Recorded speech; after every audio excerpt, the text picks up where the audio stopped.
வணக்கம், welcome to my physics sir channel. இந்த வீடியோவில் நம்ம நீட்கான ஒரு கொஸ்டின் தான் பார்க்க போகிறோம். நீட் ஃபிசிக்ஸில் கைனமேட்டிக்ஸ் டாப்பிக்கில் ஒரு ப்ராப்ளம் டிஸ்கஸ் பண்ண போகிறோம். ஓகேங்களா?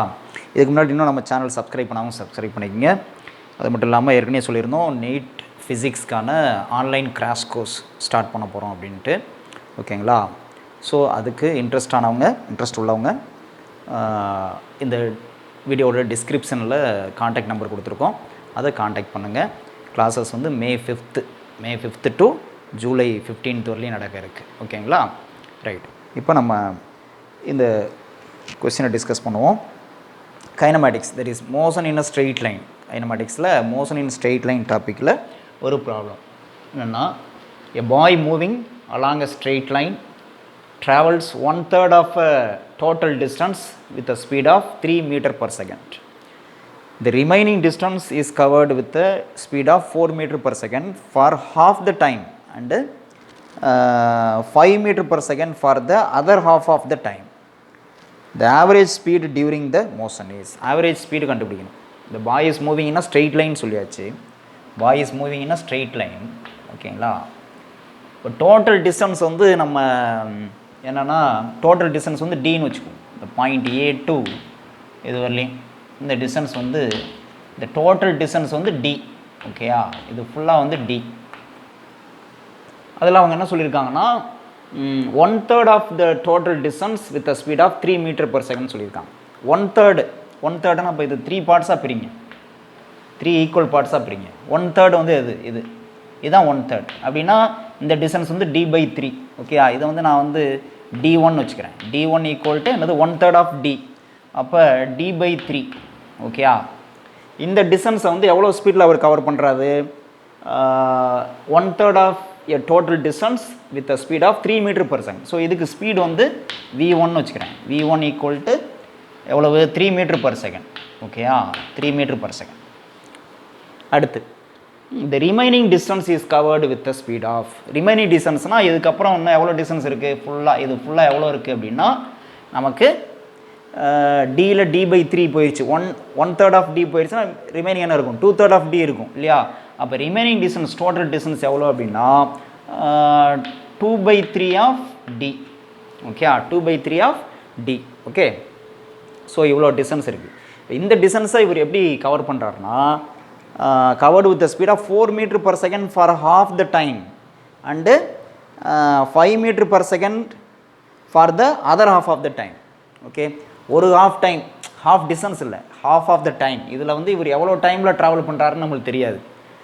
ஓகேயா? ஃபார் எக்ஸாம்பிள் 5 செகண்டில் கவர் பண்ணுறாரு அப்படின்னா, ஒரு ஃபஸ்ட்டு 2.5 செகண்ட் வந்து ஒரு ஸ்பீடில் போகிறாரு, அடுத்த 2.5 செகண்ட் வந்து இன்னொரு ஸ்பீடில் போகிறாரு. அதான் அவங்க சொல்லியிருக்காங்க. அப்போ ஃபஸ்ட்டு ஹாஃப் வந்து எவ்வளோ ஸ்பீடில் போகிறாரு? 4 மீட்டர் per second. அடுத்த ஹாஃப் வந்து 5 மீட்டர் per second. அப்போ இந்த டைம் வந்து நான் வந்து ஃபஸ்ட்டு 1/3 இருக்கு இல்லையா, அதுக்கான டைம் வந்து t1 வச்சுக்கோங்க. t1 அது எவ்வளோன்னு பார்ப்போம். ஓகே? முதல்ல இதை பாருங்கள். இப்போ இந்த t1 எவ்வளோ வரும் பாருங்கள். நம்மளுக்கு தெரியும், இங்கே வந்து object bye moves in a straight line. அப்போ வந்து நம்ம ஸ்பீடுன்னு எடுத்துக்கலாம், வெலாசிட்டிக்கு பதிலாக ஸ்ட்ரெயிட் லைனில் மூவ் ஆகிறாரு. அப்போ என்ன ஃபார்முலா நமக்கு? Velocity equal to speed equal to distance per time அப்படின்னா, ஓகேயா? அப்போ டிஸ்டன்ஸ் ஈக்குவல் டு என்னது? ஸ்பீட் இன்ட்டு சரி, நமக்கு டைம் தான் வேணும். Velocity equal to distance per time. அப்போ டைம் ஈக்குவல் டு d/vன்னு சொல்லலாமா? அப்போ d/v, டிஸ்டன்ஸ் இங்கே என்னது? d1/v1 இப்படி சொல்லலாமா? அப்போ என்ன வரும் பாருங்கள், t1 ஈக்குவல் டு d1ஓட வேல்யூ என்னது? d/3. அப்போ d/3 இன்ட்டு v1 எவ்வளவு? 3 மீட்டர் per second. அப்போ 3. அப்போ t1ஓட வேல்யூ வந்து d/9 அப்படின்னு கிடச்சிருக்கு. 9 செகண்ட் கிடச்சிருக்கு. இது வந்து t1. இந்த டைம் இன்டர்வல் இவ்வளோ தூரம் ட்ராவல் பண்ணுறதுக்கு எவ்வளோ டைம் எடுத்துக்கிறாரு? ரிமைனிங் டைம் தான் என்னது? இந்த டிஸ்டன்ஸ் கவர் பண்ணுறதுக்கு. அது வந்து நம்ம என்ன எடுத்துக்கலாம்? இந்த ஒரு பார்ட் வந்து என்னது? அது எவ்வளோன்னு தெரியாது. 4 மீட்டர் per second ட்ராவல் பண்ணுறாரு. அது எவ்வளோ டிஸ்டன்ஸ் நமக்கு தெரியாது. ஃபார் எக்ஸாம்பிள் இதில் வந்து இந்த அளவுக்கு டிஸ்டன்ஸ் வச்சுக்கோங்க. பாதின்னு சொல்ல முடியாது, அது எவ்வளோன்னு தெரியாது நமக்கு. ஓகேங்களா? ஸோ அந்த டிஸ்டன்ஸ் வந்து எவ்வளோ டைம்லனா 4 மீட்டர் per second ஸ்பீடில் கவர் பண்ணுறாரு. So v2 equal to 4 meter per second. அது எவ்வளோ டைம் அப்படின்னா தெரியாது. அடுத்த ஹாஃப் டைம் வந்து எவ்வளோ அப்படின்னா 5 மீட்டர் பர் செகண்ட். ஸோ இது இவ்வளோ டிஸ்டன்ஸ்னு வச்சுக்கோங்க. இது வந்து 5 மீட்டர் பர் செகண்ட். இது வந்து நான் V2ன்னு வச்சுக்கிறேன், 4 மீட்டர் பர் செகண்ட். இது வந்து V3ன்னு வச்சுக்கோம், this is 5 metre per second. ஓகேயா? ஸோ இப்போ இந்த டைம் வந்து எவ்வளோன்னு பார்க்கணும். இதுக்கான டைம் எவ்வளோ, இதுக்கான டைம் எவ்வளோ அப்படின்னு பார்க்கணும். ஓகேங்களா? இந்த டைம் வந்து T1 சொல்லியாச்சு. அடுத்து இந்த டோட்டல் டைம் எவ்வளோ, திஸ் ப்ளஸ் திஸ் எவ்வளோ அப்படின்னு பார்க்கணும். ஓகேயா? அது எப்படி இப்போ நம்ம கண்டுபிடிக்கலாம் அப்படின்னு பாருங்கள். எப்படி கண்டுபிடிக்கலாம்? தட் இஸ் இதுக்கு வந்து இந்த டிஸ்டன்ஸ், டோட்டல் டிஸ்டன்ஸ் வந்து எவ்வளவு, 2/3D இல்லையா? 2/3D. ஸோ இதுக்கு உள்ள டைம் எவ்வளோன்னு பாருங்கள். இப்போ இந்த டிஸ்டன்ஸ் கவர் பண்ணுறதுக்கு எவ்வளோ டைம் ஆகும், அது வந்து நான் T2ன்னு வச்சுக்கிறேன். T2. ஓகேயா? T2. இந்த டைம் வந்து என்னது, இதுவும் வந்து என்னது T2 தான். ஏன்னா ரெண்டும் இது ஹாஃப் டைம், இது ஹாஃப் டைம் சொல்லியிருக்காங்க. ஸோ இது T2னா இதுவும் T2 தான். ஓகேயா? சரியா? இப்போ இந்த டிஸ்டன்ஸ் எவ்வளோ, இந்த டிஸ்டன்ஸ் வந்து 2/3Dன்னு சொல்லியாச்சு. டோட்டல் டிஸ்டன்ஸ் 2/3Dன்னு சொல்லியாச்சு. ஓகேயா? அப்போ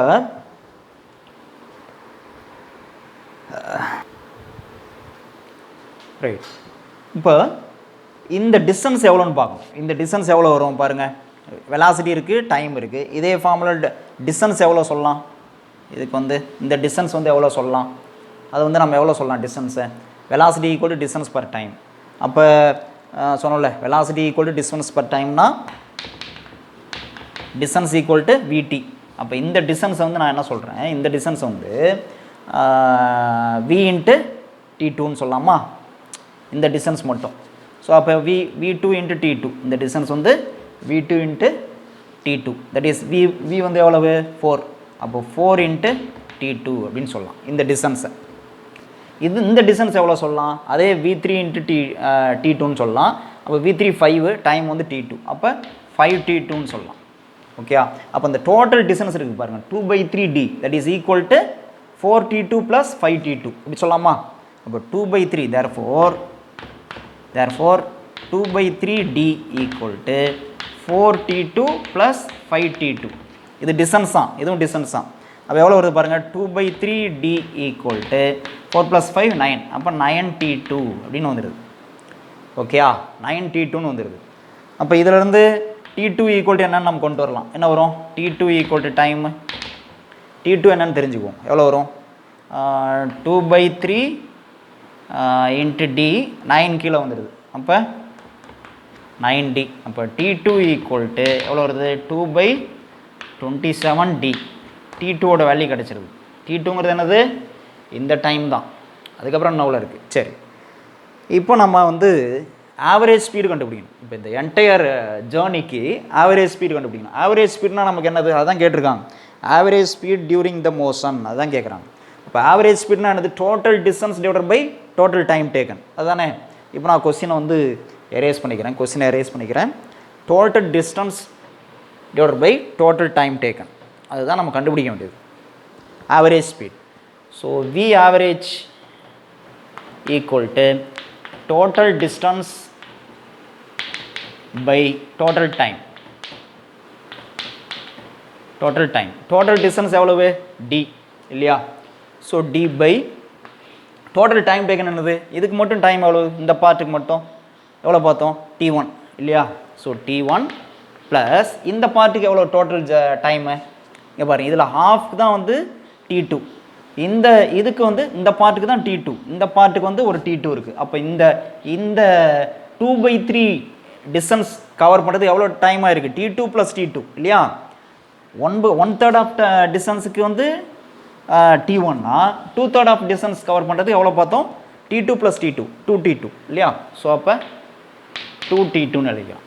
இப்போ வேல்யூ எல்லாம் சப்ஸ்டிட் பண்ணுங்கள். D பை T1ஓட வேல்யூ என்ன கண்டுபிடிச்சிருக்கோம், D/9 ப்ளஸ் 2T2, 2 இன்ட்டு T2ஓட வேல்யூ என்னது, D by, that is 2D by எவ்வளவு, 27 இல்லையா? இதை சால்வ் பண்ணால் என்ன வருது பாருங்கள், இப்போ டி காமனாக வெளில எடுங்க. டி பை இங்கே இருக்குது, இங்கே இருக்குது, டி இருக்குது, வெளில எடுங்க.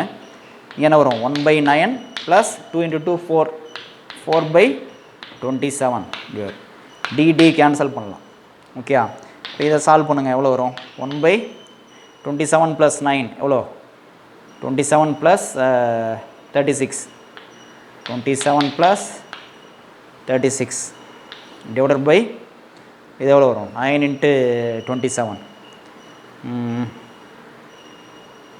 18 180 63. அப்போ 3 243. அப்போ எவ்வளோ வருது பாருங்கள், which is equal to 243 divided by இது எவ்வளோ? 63. ஓகேயா, சால்வ் பண்ணுங்கள். எவ்வளோ வருதுன்னு பாருங்கள். இது எவ்வளவு? 3ஆல் இது பண்ணால் 21 டைம்ஸு, இது 3ஆல் இது பண்ணால் 81. 81/21 எவ்வளோ வருதுன்னு பாருங்கள். அப்ராக்சிமேட்டாக பார்த்தீங்கன்னா 80/20 வச்சுக்கிட்டா கூட நியர்லி ஈக்குவல் டு 4 வரும். கொடுத்துருக்குற ஆப்ஷன்ஸில் என்ன இருக்குதுன்னு பார்க்கணும். என்ன எக்ஸாக்ட் ஆன்சர் இதுக்கு என்ன வருது அப்படின்னா 3.8 வரும். 3.8 m/s. இதுதான் ஆன்சர். இந்த கொஸ்டினுக்கு answer 3.8 m/s. So basic concept வந்து நமக்கு வந்து என்னென்னா velocity equal to distance per time தான். பட்டு இங்கே கொடுத்துருக்குற இந்த ப்ராப்ளத்துக்கு தகுந்த மாதிரி நம்ம ஈக்குவேஷன் ஃபார்ம் பண்ண தெரியும். ஓகேங்களா, பேசிக் ஃபார்மில் velocity equal to displacement per time தான். அது அந்த ஃபார்முலா தவிர வேறு எதுவும் நம்ம போகல. அப்புறம் ஆவரேஜ் ஸ்பீட்னா என்ன? Total distance by total time, இவ்வளோதான். பட் இங்கே இருக்கிற ப்ராப்ளத்தோட இதுக்கு தகுந்த மாதிரி நம்ம இந்த மாதிரி ஈக்குவேஷன்ஸ் ஃபார்ம் பண்ண தெரிஞ்சதுன்னா நம்ம சால்வ் பண்ணிடலாம். ஓகேங்களா. ஸோ நெக்ஸ்ட் வீடியோவில் இன்னும் கினமேட்டிக்ஸில் ஒரு ப்ராப்ளத்தோட நம்ம நெக்ஸ்ட் வீடியோவில் டிஸ்கஸ் பண்ணுவோம். ஓகேங்களா. தேங்க்யூ.